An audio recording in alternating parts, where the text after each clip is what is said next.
Hello! Aujourd'hui je te fais une vidéo sur une phrase, une citation d'Isa Padovani qui m'a énormément inspirée. D'ailleurs je t'invite chaleureusement à regarder sa chaîne qui pour moi est pleine d'enseignements, de sagesse et d'ouverture.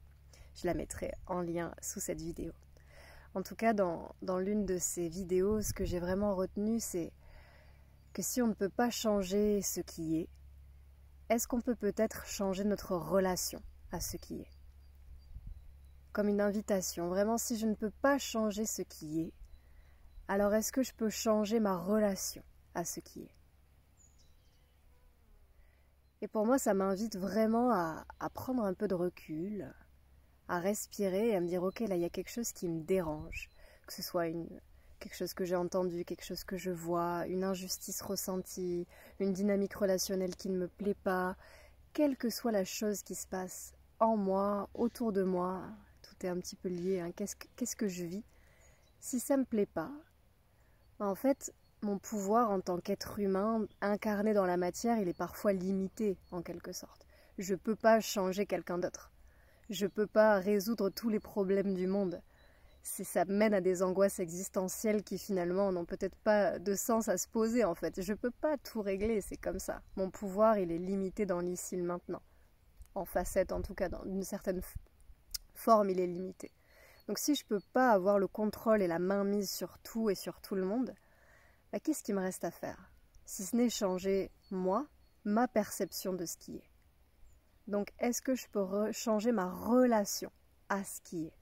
Ma posture au monde, la façon dont je me positionne, dont je regarde, un peu comme un photographe qui essaye de vraiment shooter une scène ou un objet et qui se rend compte qu'il faut vraiment bouger lui en fait. C'est pas l'objet qui va se transformer ou c'est pas la lumière qui va se transformer non plus, c'est lui selon l'endroit duquel il se positionne pour pouvoir prendre en photo ce qu'il veut shooter, et ben son regard va totalement se transformer, se transmuter et progressivement pouvoir révéler ce qu'il avait en tête. Donc si je file un petit peu cette métaphore, mais s'il y a quelque chose dans mon environnement qui ne fait pas sens pour moi, qui ne me convient pas, que j'ai pas envie de vivre en fait, tout simplement, je vis pas la joie là, dans ce conflit par exemple, je vis pas la joie dans les mesures gouvernementales qui sont installées en ce moment, etc., etc. Quelle que soit la chose, le problème, entre guillemets, le conflit que tu as envie de résoudre, est-ce que tu peux te mettre dans la peau de ce photographe et changer d'optique, changer de regard, se mettre d'un autre endroit, changer ta relation, ne pas essayer de forcer les choses pour qu'elles rentrent en cohésion avec ta vision de la chose, mais peut-être changer ta vision pour rentrer en relation différemment avec ce qui se passe.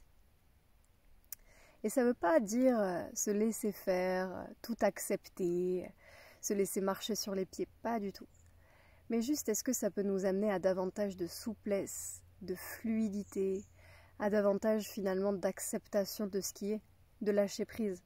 Ok, j'ai pas le contrôle sur tout, mais moi, j'ai cet espace-là. J'ai cet espace où je peux changer de regard, je peux changer de position.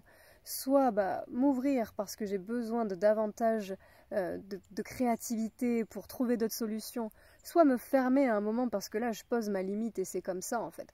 Mais comment est-ce que ça peut venir de moi en fait?